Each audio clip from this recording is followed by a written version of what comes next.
Hey there, glad to be back again on this platform, which is the EduCons, solving all your math and English related queries. Well, are you all struggling between poems and poetic devices? This session is going to help you clarify all your doubts regarding poetic devices. So, what are you waiting for? Let's start. What are literary devices? Now, literary devices have a wide array of varieties. As we see that there are few basic literary devices about which I'm going to talk in this session, and you all will have a very clear picture regarding the literary devices or the poetic devices which usually the authors and the poets use in their writing. So let's begin.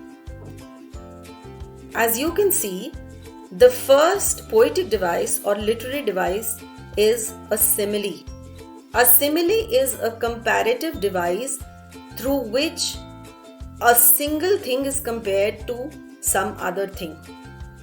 However, in this line, we do have another comparative device, but simile is the most basic comparative device used by a poet or by an author. As light as a feather, as white as snow. These are some of the examples of simile where you can see that the weight or the color is being compared to something else. Let's move on to the next one. A metaphor. A metaphor is also a comparative device wherein something else is compared to a completely different thing. Alright, so we consider simile and metaphor to be two very powerful comparative devices which are used in poems and multiple writings. The next one is an enjambment. Now, when you read a poem and when you see that a line which has started and when it continues till the next line without a punctuation mark, it is known as an enjambment. These enforcing literary devices makes the poetry very powerful and very colorful, giving it a very intense meaning. The next one is onomatopoeia. Please make a note of the pronunciation, which is just not going along with the spelling. It's pronounced as onomatopoeia and not onomatopoeia. Please be mindful about it. Now, onomatopoeia is a sound word.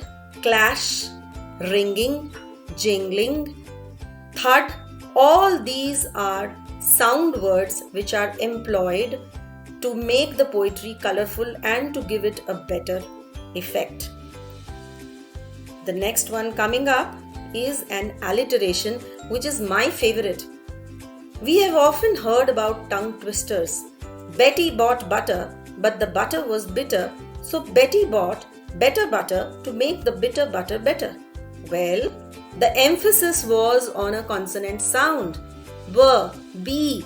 So whenever a consonant sound is being repeated in the lines of a poetry, it is known as an alliteration.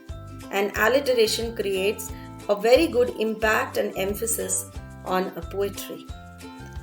Last but not the least is personification. Well, personification means giving human qualities to an inanimate object. I remember I have read a poem, The Wind.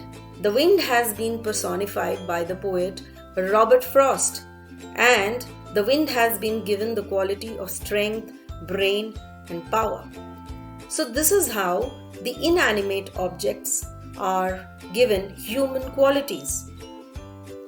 To know more about figures of speech and literary devices, please stay tuned for my next video, which is going to focus on different types of literary devices and figures of speech. Thank you so much for watching. Needless to say, please like, subscribe and share the